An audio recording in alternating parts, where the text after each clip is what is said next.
Let's do it. Whoa, Miles, there it is. It says recording in progress. That's this is cool. it. This is no draft here, man. This is real deal stuff. Real deal. One time only. You only get one chance. This is it. This is very, very important. Miles, man, thank you. I'm so glad that we were able to work this out, man. Really appreciate it. Oh, me too. Thanks for having me on. I've listened to a few and I really like what you do. Yeah, you're like I got the old Spotify Wrapped this year, and it said that you're top listener. Oh, it's yeah, I assumed it would have been like top like 1%, but top listener, Yeah, I'll settle with that. That's fine. top, very top, number one. I know you're a huge fan, Miles. Yeah. Yeah. I just don't stop playing them. It's a continuous cycle. So I know you probably owe me like $10 or something. Absolutely. Yeah. And yeah, I will Venmo you that money for sure. It's coming. Don't worry. I need the publicity. Yeah. Oh man, let's do it. Let's go to the top. How long have you been playing drums? I like this one. I guess I've been playing like drum kit since like I was 14 or something at school.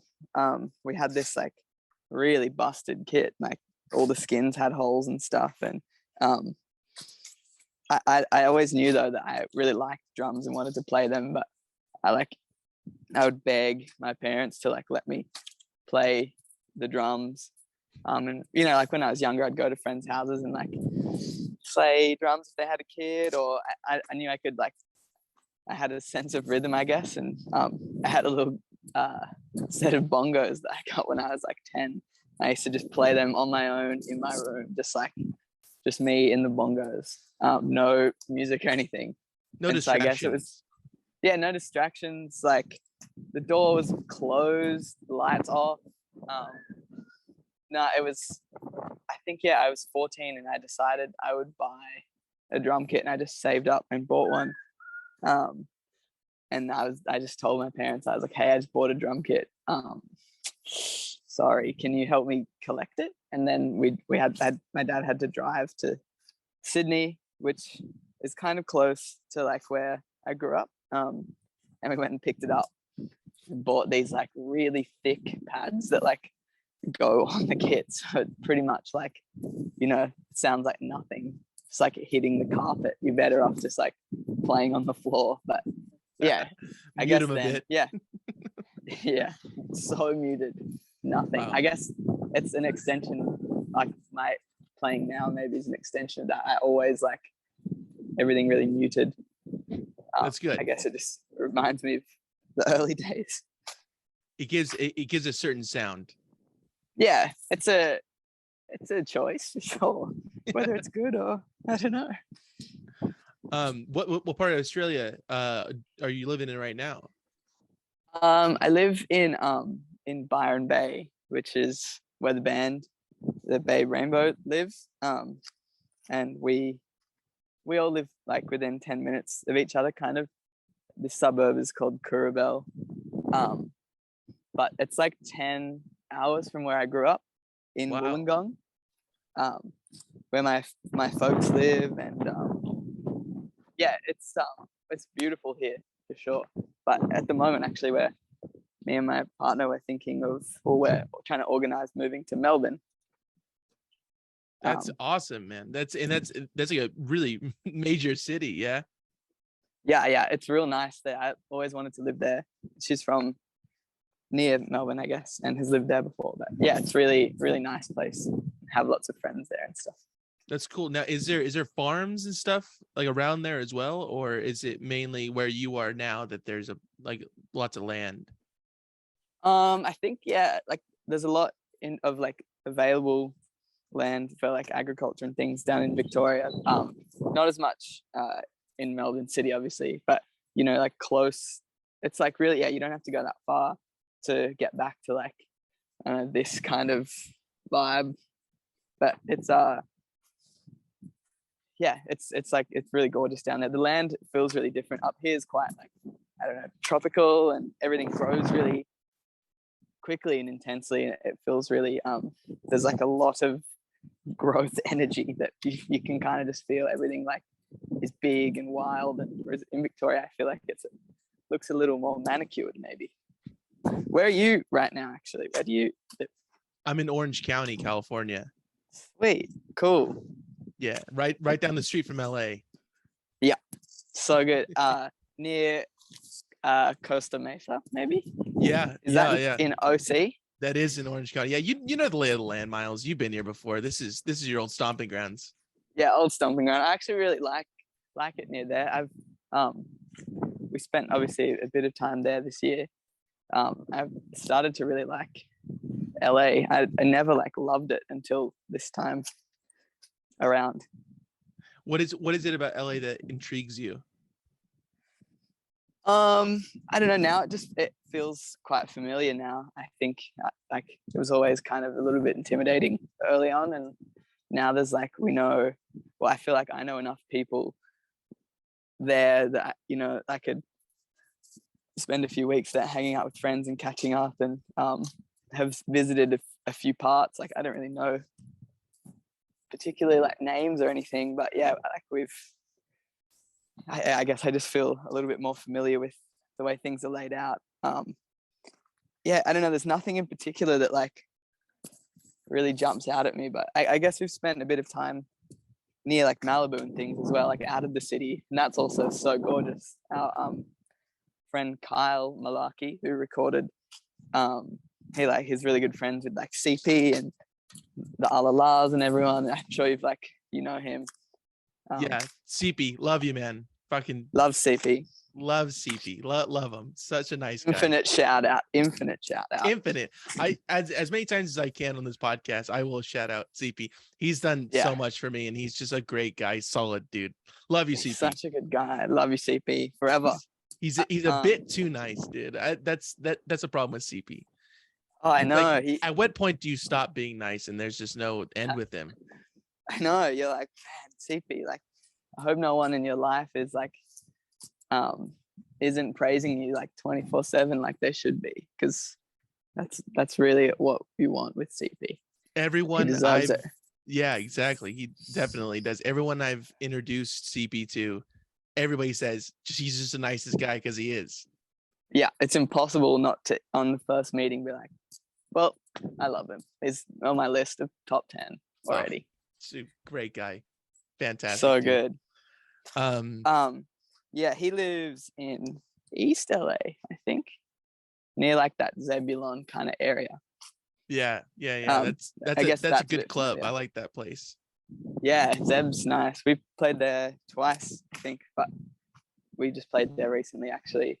I know you guys sold it out. You guys just totally I mean, you can't even find a ticket for that thing. Oh man, did you come? I tried to, and then I was like, oh man, I gotta buy tickets for this, and then it's already sold out. I was like, oh man, well. Oh man, that sucks. I or CP would have put you on the door for sure. Yeah, but I asked CP for so much just to even ask for one more thing. I'd be like, am I just exploiting CP right now? Because that's the last thing I want to do. Yeah. I like that. I like that you respect the limits there, but I'm sure CP hasn't got that boundary set with you yet. I'm sure that's not the case. Yeah, well, I mean, I'm gonna check with him. I'm gonna send him this little clip, and we'll see what's what with it. Cool. Yeah, we still have a little text chat from our tour with 70s Tube Ride, which was like only ended like a month ago, but I don't know. We still have been talking a lot. All of us just like dropping lines. Being like, miss you guys. Yeah, really miss you. It was really nice. Like really nice to spend time with them. Yeah, when I saw the tour on Instagram and such, it seemed like a really, really cool kind of situation. You guys did a lot of traveling this last time, right? Yeah, it was like it would have been a lot harder if Tube Ride weren't there, and Kyle Malarkey and Jack Lynch. We had a tour manager for the first time. Our really good friend Jack Lynch was there. He helped us and drove us, and that was amazing. And our friend Timon was there. He was like our music director, I guess. That was incredible to have him, and it's also just really fun. But yeah, it was a lot of traveling. It was like really difficult, like playing every day pretty much with like 8-hour drives or 6-hour drives in between each show. It's really hard to like remain healthy You guys put in some miles this last time. Hey, multiple miles, like so many. I said goodbye to a few milesers. I reckon I grew a few new milesers and let them go and have become an entirely different he. Yeah, it's important. You gotta shed them and let them live. Yeah, leave them alone. Leave them alone. Come on now. Yeah, I don't know. I was like, felt like I was sick most of the time. I have a little bit of like a weaker immune system. Oh, that's horrible, man. That must be the worst, to be ill on tour. Yeah, it's really, really hard, and you kind of lose capacity for like, socializing and like interacting with the community that has welcomed you. I don't know. Sometimes I felt a bit guilty, but I don't know. You have to just really look after your health, and I guess you just have to make sure the show can keep moving. Yeah, and I mean, in your lucky position, you had CP in the van as well, so that'll always help. Man. Help with the health. I don't know. It just helped the wheels to continue to rotate. Exactly. Yeah, we were all sharing like immune support pills and things. It was nice. CP was a bit sick too the whole time. Just nefarious drugs being passed around that van. All these vitamins. Little capsules, vitamin pills, sprays. Elliot, our bass player, had like this big basket of like supplements that we were all taking on a daily basis. Colloidal silver, charcoal. These like, I take probiotics, but he had this other probiotic thing, and he was giving all of us them, and it was good. He like maybe saved all of us.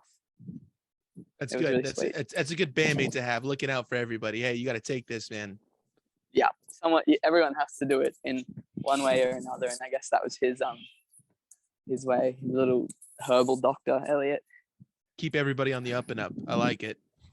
Yeah, sure. How is it different for you playing shows in Australia and then playing shows in the States? How does that vary for you? Yeah, it's an interesting comparison. We always try and talk about it and try and put our finger on what's so different. I don't know. I think for us, at least in the States, maybe I feel like that's the Babe Rainbow's like biggest market, maybe. And I think,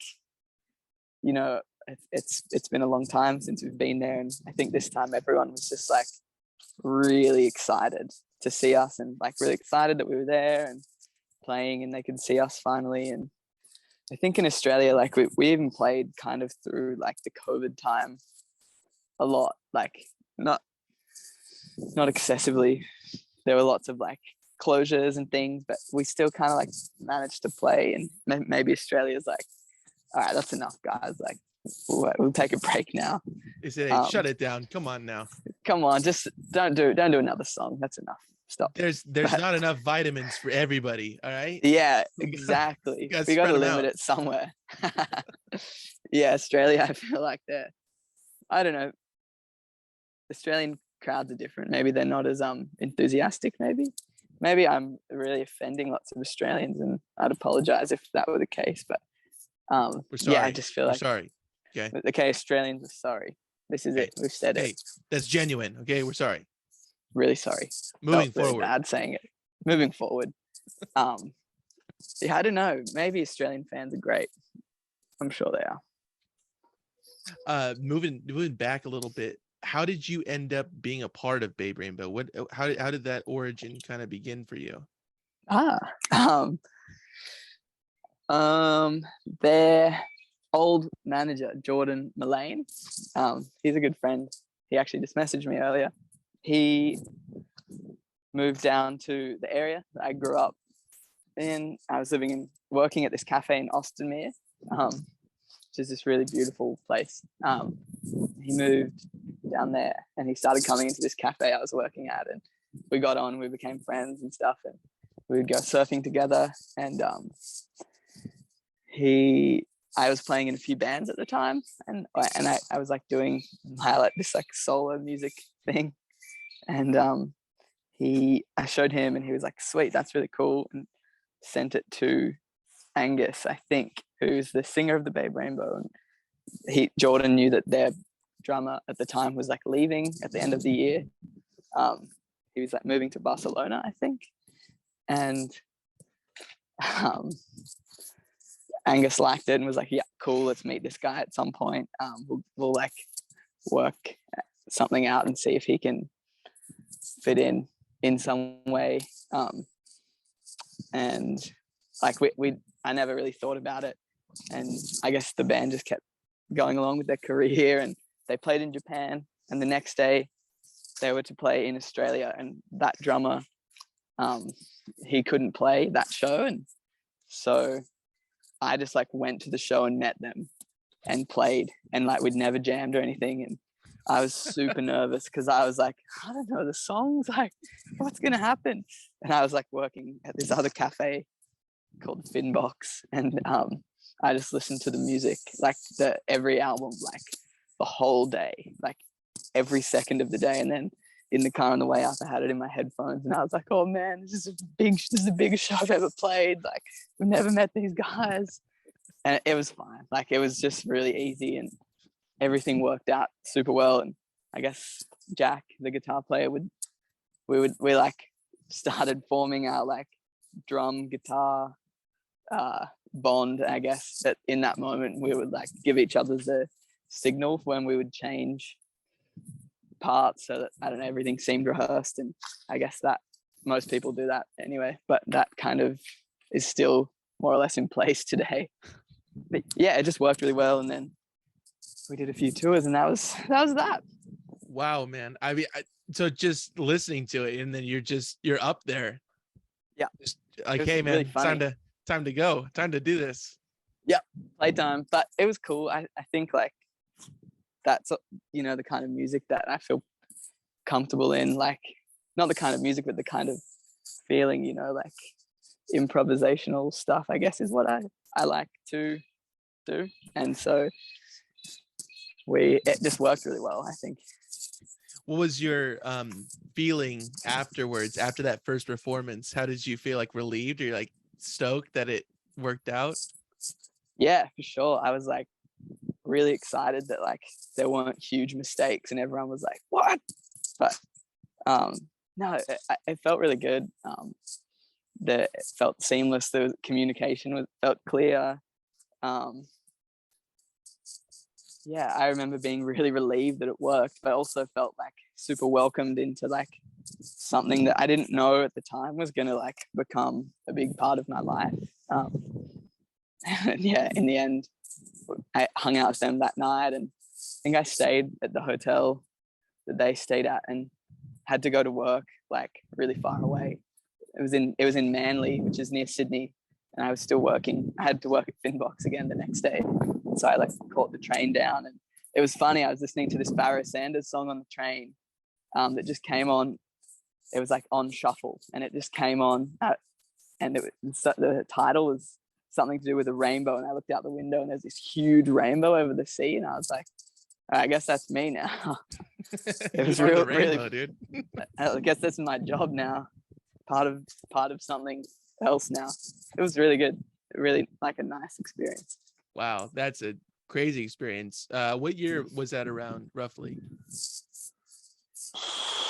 I've written it on like job applications and things before. I think it might have been like April 2018 or April 2019, but I think it's 2018. So it's like 4 years ago. 4 years ago. Good chunk of time. 2. Yeah, not bad. Crazy. I remember that. I think I'm in that headspace because, you know, doing house applications and things at the moment. So it's all specific, just coming back. Yeah, like we talked about at the start of the podcast, we're given specific answers today. It's very intricate kind of stuff. Yeah, no fooling around.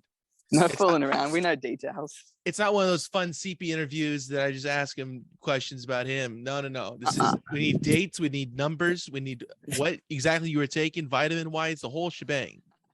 Figures and facts only.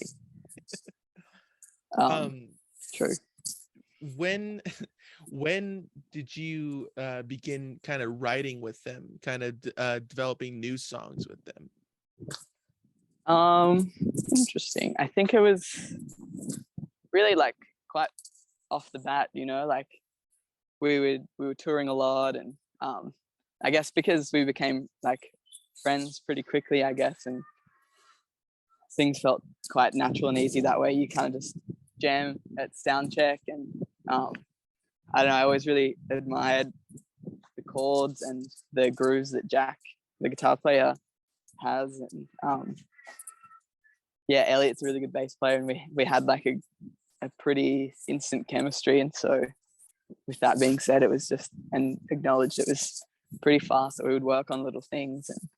And I know we always had these great little voice recordings, but I don't know if any of them actually like made it into songs. I think a lot of the time back then we would like have little, we would just go into the studio and have to have a song at the end of that, I guess. And I think a lot of those songs are left behind that we'd already written, and things for maybe works that were made more sense, or like came more from a group setting with everyone involved, I guess. But yeah, I guess we pretty much started writing straight off the bat. And it's a collective thing. It's like everybody's working together simultaneously. For sure. I think a lot of the time Jack will have a little thing on his guitar that a chord progression, or like a riff, or just a groove that he wants Elliot and I to play, and he'll bring that to us, and then it will change obviously so many times before it becomes a song, just like everyone else really. But yeah, it's always like that kind of process. It's awesome. What outside of working with these guys influences your music?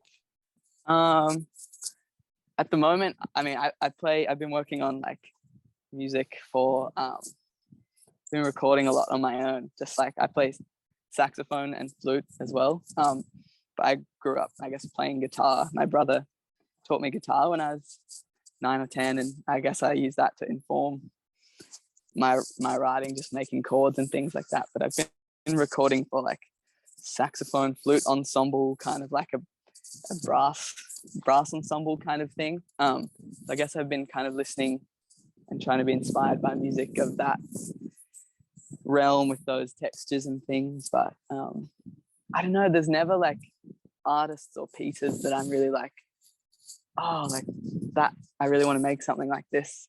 I don't know, I've written it before and I've spoken it a lot, but I think agricultural practice always really, I find really inspiring. Like we all kind of have gardens and farms and things, and the small processes and little actions you do, and the little images that you see in like that work and that daily practice is always like so inspiring. And I feel like something that a lot of people share, and those images and feelings and processes are like, yeah, really shared by so many thousands of people across the world.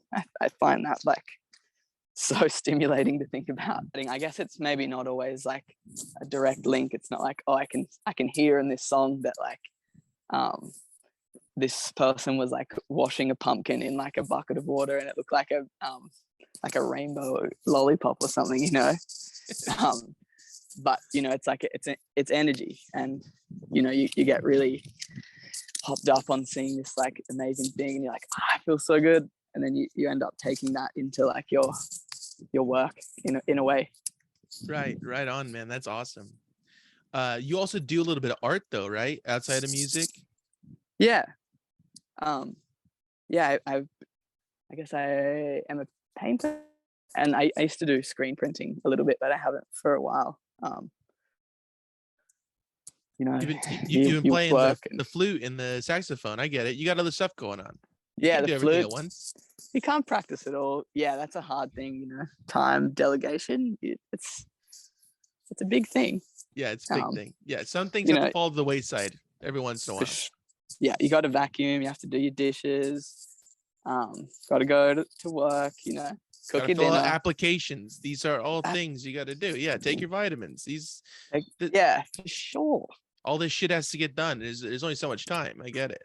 There's only so much time. You got to drink all your water, pull the weeds out. Like, come on. Too much stuff. It's a lot of stuff, but it's good. It's nice to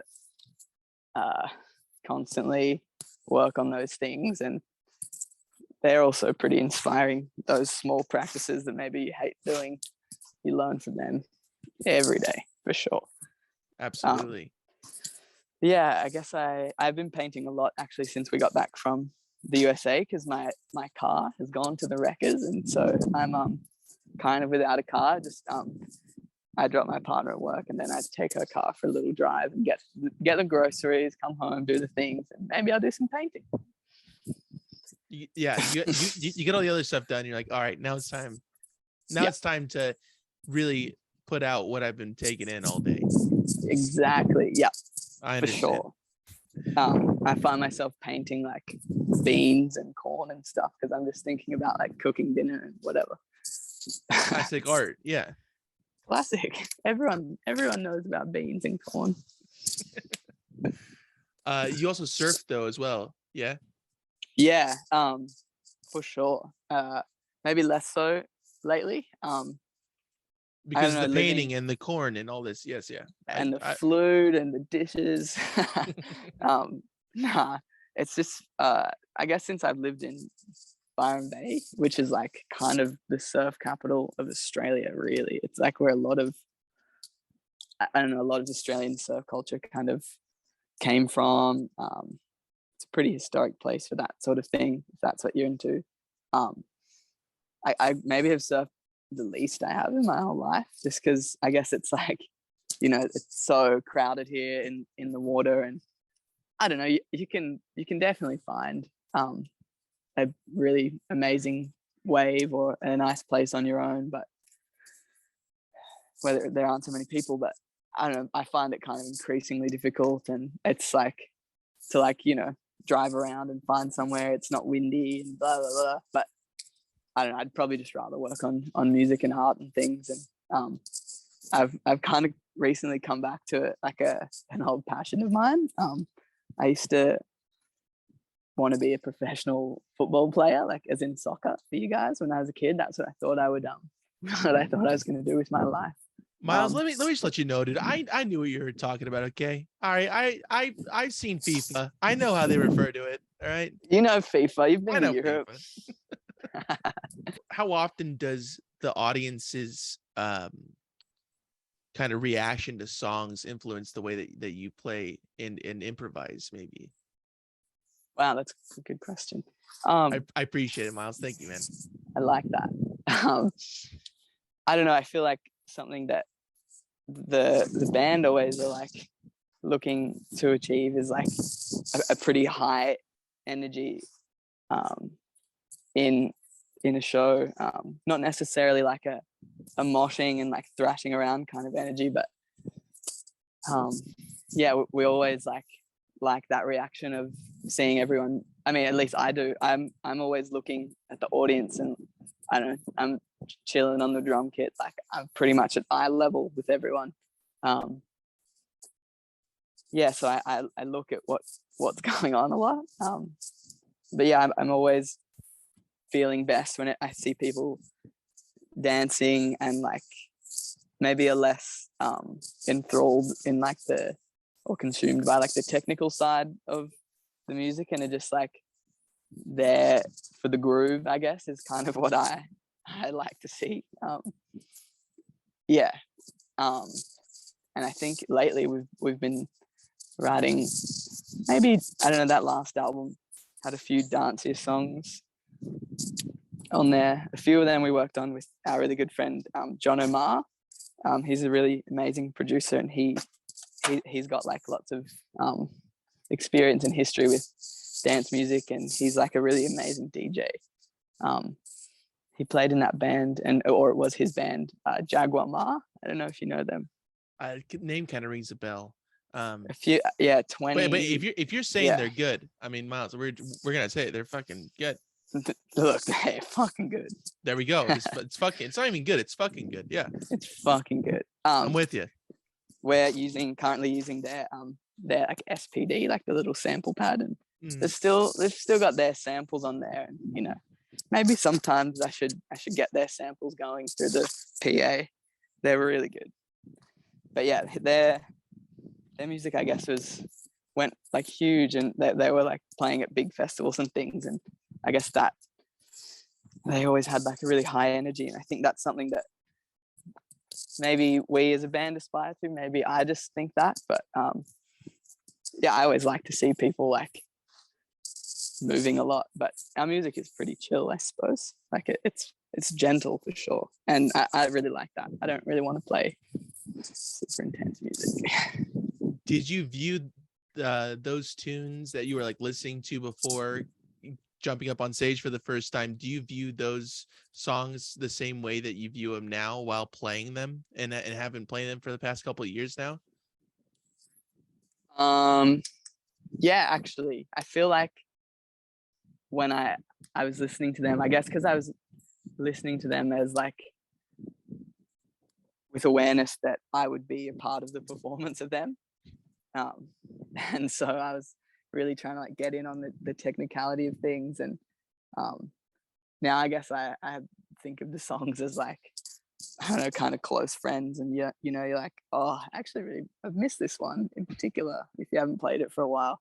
I really like for me, my favorite one is always Monkey Disco. I always liked it the most when I first heard them, and it's still I guess that song, I didn't write it, I wasn't a part of that, but yeah, I think that song has always kind of been this like really exciting feeling for me, like a nice moment in the set, a nice groove.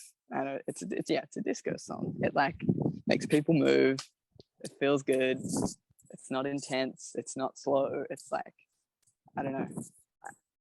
I guess it's moving. Yeah, that's a good one. I also like the one, Miles. If you're gonna ask me, dude, I'll let you know. That's a good one. All right. Always want to ask you. I wouldn't I'm lie glad to you. You like that one. Love Thank it. You.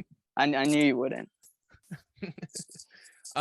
Is the audience reaction pretty much the same? I mean, in terms of like what, like, kind of people are dancing and people are kind of just, or it's like standing there quietly and absorbing it, like usually throughout every kind of show that you guys play?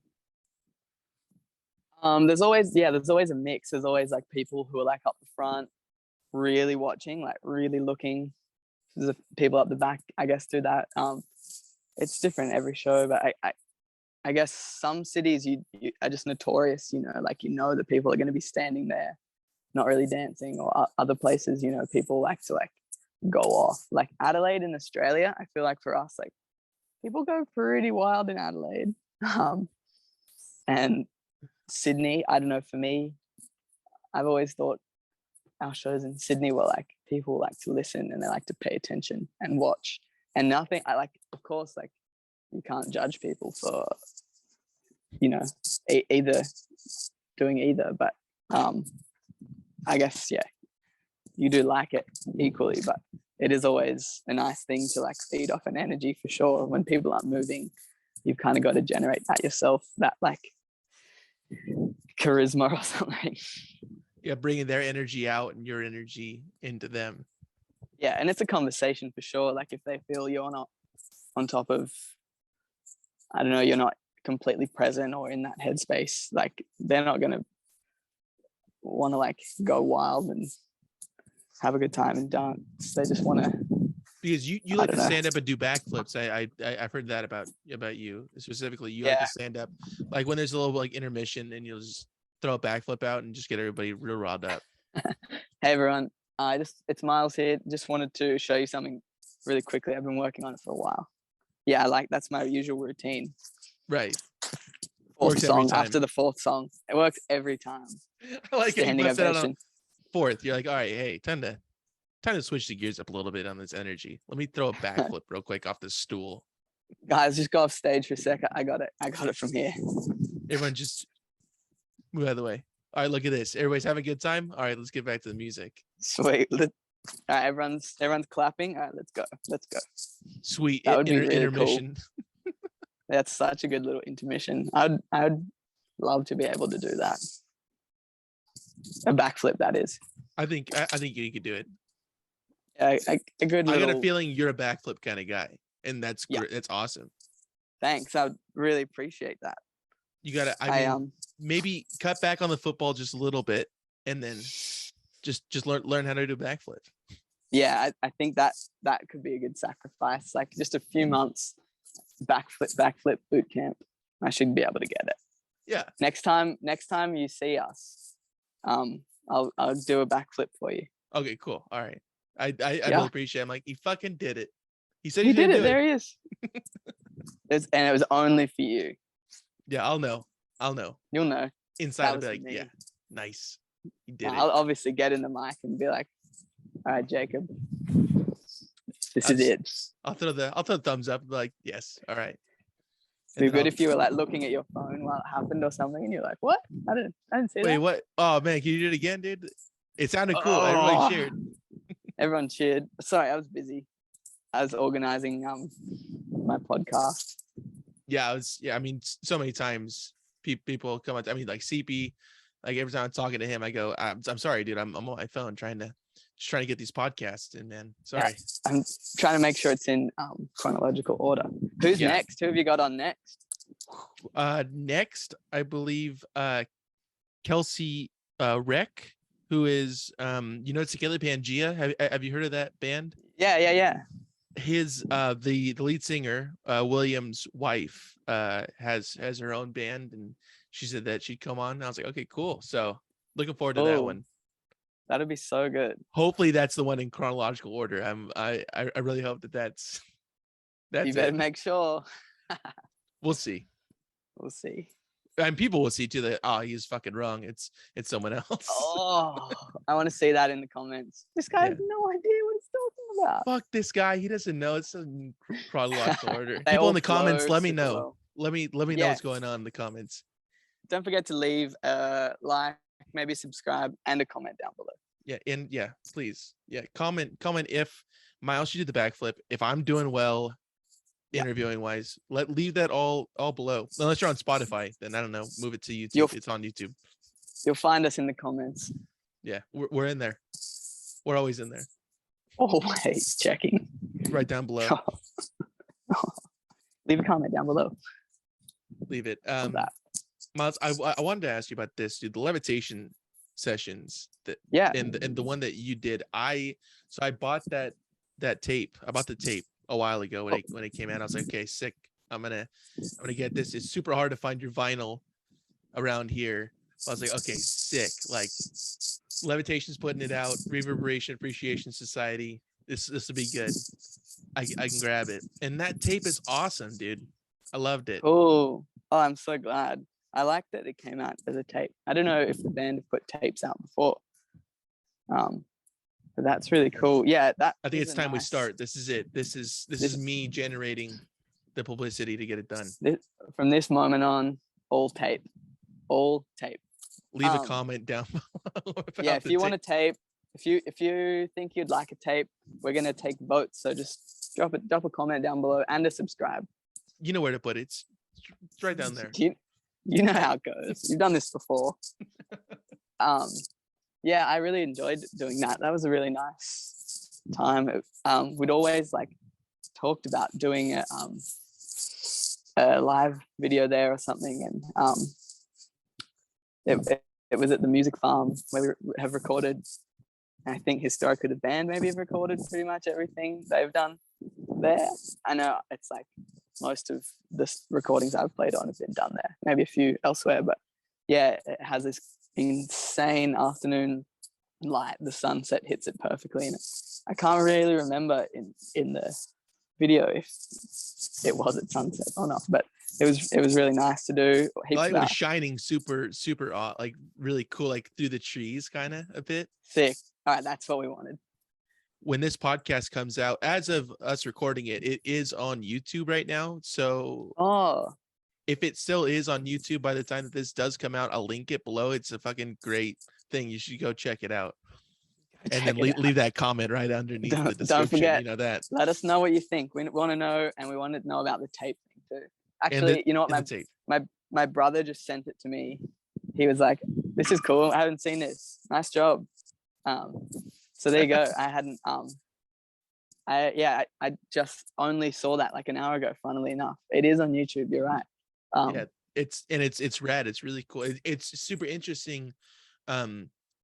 Listening to I listened to that tape like in the car a bunch, and I was like really liking the songs. I was like, oh fuck, it's up. I gotta watch this. I gotta watch like the recording, like the visual aspect of this kind of recording thing. And it was really, really cool, dude.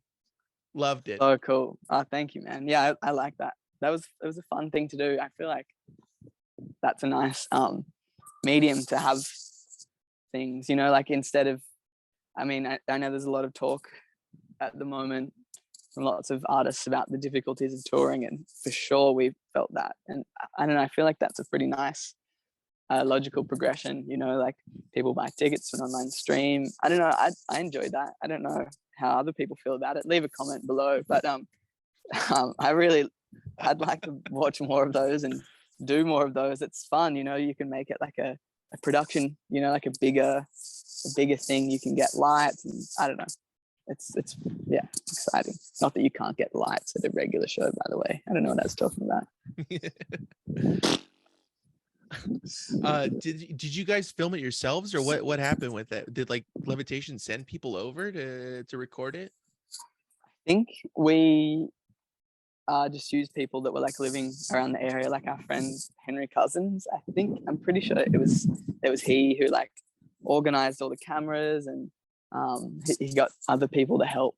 But I think it's his name that is on the credits for filming, I guess. And yeah, he lives like just around the corner from us all, I think, still. But yeah, we were, I guess we were responsible for choosing that. And yeah, that was nice. Yeah, so we'd like to do more of that.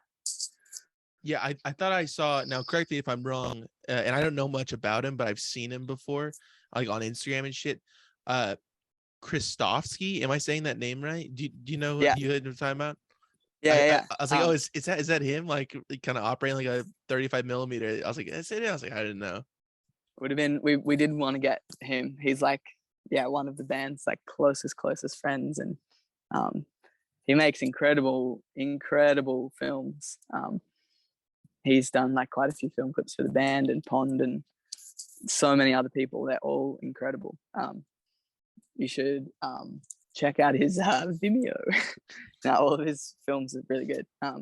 But he was in New Zealand at the time. I guess, yeah, that was in lockdown and we couldn't get him to come over. But he lives in LA, actually. Okay, so I'll catch him. I'm down the street, catch up as you know. him. Yeah. Yeah, just hit him up. Hey, what's up, man? I just talked about you with Miles. Yeah, we just had a chat. He would be real funny about that. And he'd be like, oh, the Vineyard podcast, because he listens, and you know, everybody listens. So. Yeah, everyone's listening. We saw it in Spotify Wrapped. I saw it in Spotify Wrapped. Everybody's listening. It said your top listeners. It said everyone. I said, okay, cool. So obviously, Christofsky, you're included in this. Clearly, yes, absolutely. I'd love if he was tuning in. That would be really funny. Christofsky, leave a comment. You know where to put it. Right below. Oh, he's always in the comments, isn't he? He's always there. He's always in those comments. That's where you find him. There he is. If you want to know where he is, he's living in right down below. Did you guys do multiple takes of those songs, by the way, or was it kind of like a one-time deal for some of them? I think it was a one-time deal. Like most of them were like we rehearsed a fair bit, maybe just like a few times for a week or two, and which is so unlike you, by the way. You're more of like a just play everything. I'll listen to it through the headphones, and I'll meet you there. Get it on Spotify, and I'll meet you there. I don't like to play. I don't like to give my secrets out too early, you know. No, exactly. That was the first show where I used a sample pad, which is so easy. It was nothing. I had bird samples on there, a little bell, but now it's part of the set, like a pretty big part of the set. Shout out to John O'Mar for the sample pad. Leave a comment, Jono. Yeah, I think there was one where we did a few takes because we'd like never played the song before, but you know, it was pretty much one take. Let's call it one take. We'll say it's one. Everything. Yeah, we'll say it's one. Yeah, it felt pretty seamless. I think there's like clips of like Angus talking to our friends in the crowd and stuff. Yeah, there's a little bit more audio with the video. I was like, okay, cool. Like, gives you a little True. insight. I like That's- that. That's nice. I I'm like in it. when audio has that, or like, you know, albums are always like linked together with little insights into textural pieces, or little insights into what the artist, the background of the songwriting environment was like, you know, like a little voice recording, field recording or something. I don't know. It's something I've used in my music that I make on my own, I guess. A little, like I always try and include that.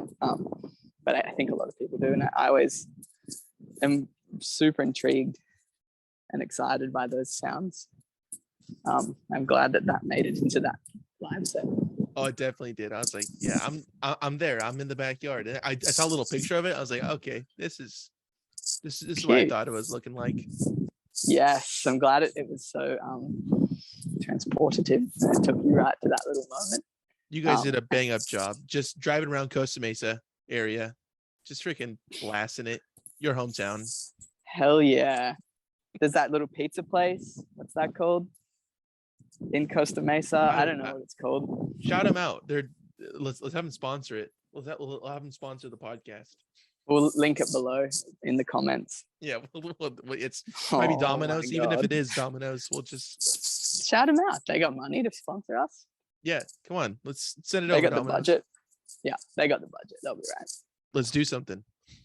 Drop it below. The food for the Jack bought for that live session. He brought a fair bit of food, but they were like, he got all these loaves of bread, I think like 5, and like maybe 4 or 5 blocks of butter. Him and his family really like eating nice, like really good quality butter and bread. It's classic. Everyone likes that. But it was the funniest little layout of food. I mean, there were other things too, but I have a photo on my phone. I'll send it to you. It's just like this stack of bread and a stack of butter, and the proportions are like completely wrong. It's as if like people are eating like big like cheese-sized chunks of butter with their bread, which I hope they weren't. Just inhaling it, just eating it. Yeah, I loved it. I thought it was such a good catering scenario. It's good. I mean, you can't go wrong with that. That's literally people describe food as the bread and butter. It's like the main thing. That's it. You just keep it classic. I can't eat bread, but I appreciate it. You go, hey, that's people like that. And you can see that from outside perspective. You say it's not, the world doesn't revolve around me. I know that people enjoy this. Yeah, other people are loving it. I don't need to love it. And that's fine. That's just the way it is. Yeah, that's how it goes. It's a lot of situations in your life you might notice somewhat similar. It's true. It's all that you can copy and paste that into a lot of different things. And that's what's important. Oh my God. How's the audio been? Have you been catching too much wind via my microphone? I think it adds ambiance. I like it. I've heard it, and people will hear about it and will comment about it, obviously. But because that's where they're gonna go. No, but it sounds good. How many people were at that levitation thing, by the way? I think maybe there were like 30 people there. Maybe like 5 or 6 kids. It was fun. I don't think they like the music fund like to have it too public, so it was kind of like hush close friends. Yeah, which is cool. It's like a really nice space, but yeah, it was close nice friends, to like bread and butter. That's it. Those are the 3 things that makes a levitation session perfecto.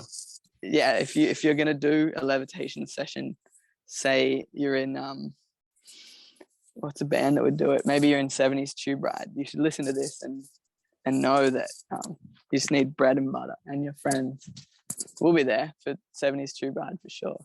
Yeah, 70s Tube Ride. I mean, that band, who it consists of, major players: Alex Nost, Matt Correa, and Brendan Seepy. Come on. What? Like how is that possible? It's like too much. Super group right there. Super group, like the best possible scenario. No, they're so good. They're really, really good live as well. So yeah, if you're like out there and you're listening to this, just grab yourself a 70s Tube Ride ticket, all right? Maybe a t-shirt as well. And stream. Those t-shirts that you guys had and 70s Tube Ride had were sick. Oh yeah, Really their ones rad are stuff. so good. Um, I stupidly didn't grab one. I was meant to grab Dude, one, come on, man. and I know I really stuffed it. And I was meant to grab one actually for my friend Kath, but I also like I tried to get them, but it was like our last night together, and it was really like rushed. We didn't have time to like say a proper long, lengthy goodbye, which maybe was nice, but we all probably would have cried. I nearly cried when I said goodbye to Matt, which is a great thing. You always welcome those public tears, but you know, we were all packing up, and Matt and I were saying goodbye. We packed the drum kit up together every night. It was a big moment saying goodbye. And That's just drummers' intuitions. Like, yeah, hey man, this is a lot of shit to carry. Let me help you out yeah, with that. it was really nice. I've never had that before. It was the sweetest thing. We were actually thinking of starting our own podcast, just drum discussion about like not actually about anything technical, nothing like about drumming, just like about the things that come with drumming, like drum keys and like where you put them, where they reside, Oh my how gosh. many Yeah. you might And have, and they're just gone. When you need them, they're fucking gone. But I somehow I always know I have have, one, and it's never where it needs to be ever. yeah, they move so quickly. That's It's like the a kind of pick. thing. It's like it's gone. They Yeah, just gone. vanish. Put it down, gone. Maybe we'll have to have you on the show. Would love I to. have to ask your agent or something if you don't Yeah, mind. But if I have a freaking availability, dude. If I'm not on my phone, trying to set up some more stuff. yeah, true. You're busy. Do you play drums? Yeah, I do. Nice. What cymbals do you like to use? I have Zildjians on right now. I like Yeah. paste. I've used like pastes or what Mm. pasty, however you say it. Yeah, So I've never thought about pronouncing that either. I'm just Never saying said it out paste. loud. Let's No, say paste. this is just good stuff for your podcast. These are just Fully. I'm topics. thinking Yeah. about this. This is great content. Save it. Use as a little promo. Like, hey, Just a taster. this is what you can expect from the Drum podcast. chat. Drum Don't forget, my ride is like my favorite instrument I own. It's like a Istanbul, and I got it when we were in Istanbul. Lol. It's like so light. It sounds like stars. It says 70s on it. I guess that's the model. So if you want that sound, that rainbow sound, you know what to do. I love the sound of your drums. I love the pads on it. That's my favorite part. Mute thing. Completely muted. Matt Correa's fucking kit that he plays all the time. That Ludwig, the 60s one that he plays with a lot. I don't know what he's using for Tube Ride, but for like those all laws, like in gigs and shit. Oh, it sounds so sick. Yeah, he always has really nice drum kits. We were talking about how heavy and annoying hardware is, and he uses this really cool hardware. I don't know who makes it, but it's like aluminium, and it's a lot lighter and thinner. It's like kind of like for a bit of a jazz guy, which I know that's kind of the area. That's what he said. That's kind of the area of music that maybe I would I guess I would put myself into, but I don't like to. I know that the J word isn't really widely endorsed, but no, it's not. No, getting jazzy is used as a bad term in music sometimes. It's like, oh, you play that real jazzy. Like, all right, dude. Yeah, he uses those cool little jazz dude bits of hardware, and they're like aluminium and nice, and yeah, I think it adds to his whole playing the drums light steez. He plays so nicely. I like how he plays. He's in the pocket. He's not messing around. He's got a great style. He's brilliant. He's so good. Massive love for all laws in their whole freaking big team. Love. Big love. Really great team. Always, so lovely. The nicest dudes. The nicest. Have you seen Pedram play like paint? Yeah, actually like last week I saw him again. Cool. Yeah, super cool stuff that he's doing. Yeah, I like it. I really really like bedroom too. And his band is always like, I've seen 2 different variations now, and they're always really exciting to watch. You also played drums for Tex Crick's album, right? Live in New York. Yeah. How was that? Oh, that was so good. Tex is like one of my closest friends. Yeah, and I like really liked working with him. Yeah, that record, that was actually really, really tricky, that one. Because it was like, I guess when I was working on the drum parts with him, it was really, the songs were quite weren't finished yet, and it was kind of just like piano part, like just the piano part that he had in mind, and we would just play it over and over, and every few bars of the of drum, of like the beat or whatever, there'd be some sort of like subtle change, whether it be like a dynamic change or I don't know, yeah, something would change. And for me, I'm quite like intuitive, I guess, with how I play, and it happens a lot when you work with someone that has a really specific idea for the drums, and I love that as well. But he had lots of ideas for like each moment, and he's like, can you do this? And maybe that wouldn't be exactly to my my natural instinct, and so it's like a process of like adjusting to that person's ear and feel for the drums. But it's something that since then, I guess I've become a little bit more used to, and we've done like other music together, and we used to jam. Like I would take over my guitar and play like bossa nova sort of songs that I was writing, I guess, and he'd play synth over the top. And we've talked about doing something similar like to that at some point in time when we have that moment. But yeah, I really like that record. I think it's one of my favorite things I've been a part of, and I intend to stick with the Tex Crick live band for as long as I can, you know. Yeah, it kind of sounded like that album was kind of a change of pace from what you do in Babe. You know, Yeah. it's not like super like radically different, but like different kind of texture to it. Totally. Yeah, even like the drum sounds, like we were using, what are they called, this you know, those sticks that are like a bunch of smaller little cane, like skewers, kind of. Yeah. What are they called?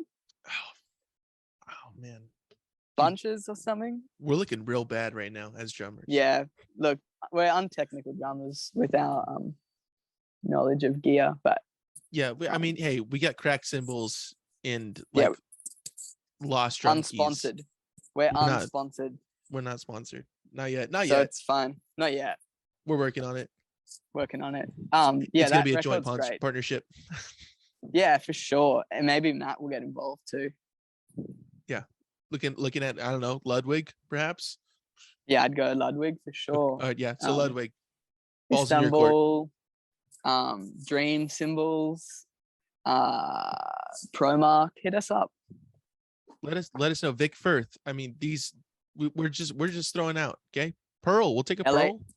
I'll take a Pearl. I'll take anything. We'll take DW. We'll take them all. Okay. CC Drumco. The options are endless. Endless options. Yeah, hit us up. Yeah, I love that record. Tex is the best. We played with like sheets over it, like, and bits of fabric over all the kit. I don't want to give away too many secrets, but it's like delicate sounds, and I like that. He was really specific with his textures, and I always admire that. I really like the way Tex works, and I think his songs are amazing. They're really awesome. That's super cool. I was like, oh shit, he played on that. That's a rad record. Oh, cool. Thank you, man. Yeah, I like that. I would play on any music that Tex is involved in at the drop of a hat. And that's on the recording. That's etched. That's been said. Etched in time. I was actually just messaging him because he knows we talk fairly regularly, but he knows like a fair bit about cars. And I am going to investigate the 1989 Toyota Camry in Victoria on the weekend. Woo! And I was kind of asking him for advice on what I'm supposed to look for, and he's extremely helpful. And I'm going to employ all of the techniques that he told me about, and hopefully if I buy the car, I buy a good car. I think it's gonna be a good car. I'm saying it now. Wow. Now we will know about this when this comes out.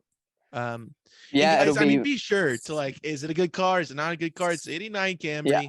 I mean, leave it down below. Yes or no? Hit me up if you've owned one. Just follow through on the email, on the Instagram, in the comments, or whatever. I'm here. I'll send you a selfie if I buy the car with the car, or if I don't buy the car with the car anyway. So yeah, just slightly like one of those. Yeah. Ooh, I'm looking forward to it, man. Miles, I got one more question for you, but before we wrap it up here. Okay. Now, you've mentioned that Monkey Disco is your favorite song to play live. Yep. What would be the secondary favorite song to play live? What's like runner-up to Monkey Disco? It's a close runner-up too. It's like maybe like just behind. And I guess it's similar in its influence or musical origin. It's a new song. What's it called? All the Power. It's that one. I like that. I really like to play that one. It's like, it's a disco groove, but it's like maybe a little, and I'm doing like a different beat. I really enjoy playing that song. There's like a little break where I get to like not play the drums for a moment. And, I haven't ever done it, but if I was really feeling in the groove, I could probably get up and dance for like 2 bars, maybe, or like 1 bar. But you're not gonna be dancing, dude. You're gonna be backflipping. That's your little 2 bar, dude. Just get up, throw a backflip, come back down. Whoa, that's a quick thing too. You're right. It's over in a second. So super quick. It fits in with that bar. Yeah, I think I'd say that song for sure. Yeah, I enjoy that the most. That's awesome. It. That's definitive answer there. Love it. Miles, it's been so good talking to you, man. I'm so glad that we were able to do this. Absolute pleasure. Me too. Oh man, yeah, it's been great. Thank you so much. Thank you, man. But before we wrap it up, I got some promo to do. So let's go. Babe Rainbow's music streaming everywhere. Wherever you get your music, that's where they are. It's there. All of it. And everybody gets stay up to date with releases and tours, all that good stuff. I follow you guys on Instagram, right? That's the best place. Yep. That's where it goes down. Babe Rainbow. That's where everything goes down. That's where you got Babe Rainbow. That's where everybody needs to be. Yeah. If you want to know. There it is. Drop the follow. And they can support you directly through the Bandcamp, right? Is that the best place? I think so. Actually, I've also wondered this in the past, so maybe it's an indefinitive answer, but I always wondered if the Bandcamp was even like run by us. I'm sure it is in some capacity, but yeah, that way, or pulling up to a show, even if we don't play that regularly in your town. I'd like the idea of like having some like records or shirts or something online, but we'll get to that. We'll get there. We're getting there. All right. So stay tuned for that. And you can find the information at on Instagram at the Babe Rainbow. That's the best place to find it. Yeah. And in the meantime, the baberainbow.bandcamp.com, that's where you can find it. And that's temporary placeholder for right now. Will be updated.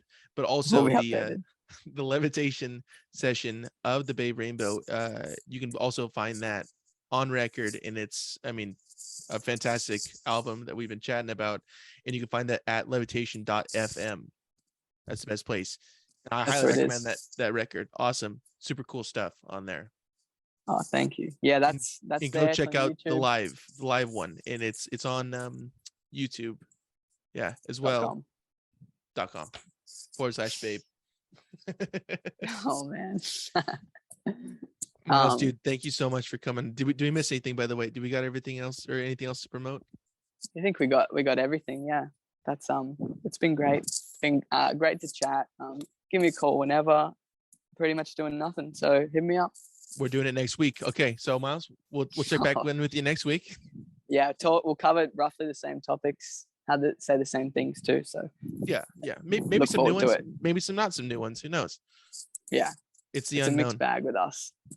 Miles, Wow. you're awesome, dude. I'm gonna stop recording this. I'll talk to you in a minute. All right. Thanks so much. Cool, man. Thank you.